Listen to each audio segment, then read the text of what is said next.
na sila distinct, no, nga kahimuan, katuyuan, no, sa kinabuhi sa tao.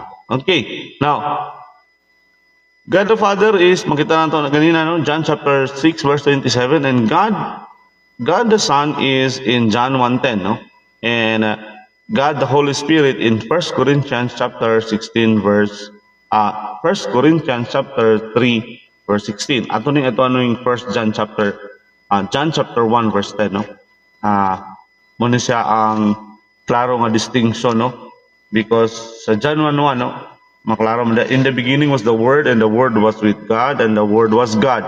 Pagabot diri sa verse 10, muna siyang ang pag-reveal, no, or pagklaro, no, sa pulong sa Ginoo.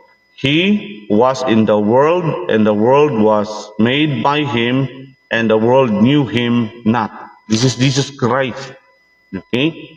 Now, muna siyang distinction, no, sa God the Son. Okay? Ang Ginoo daw, ingon diri, He was in the world, no? He was in the world, and the world was made by Him. So, klaro nimo makita nimo ang pagka-Dios, no, ni Kristo. Siya naa sa kalibutan, although kani nga kalibutan is siya ang naghimo, di ba? John chapter 1 verse 10, no? He was in the world, and the world was made by Him, no? And the world knew Him not. Klaro. Kinsa ni? Wala lain kundi si Jesus Christ. Basta amin nga siya sa verse 11, He came into His own, and His own received Him not. But, no, verse 12, but as many as receive Him, to them give them the power. Give He power to become the sons of God, even to them that believeth on His name.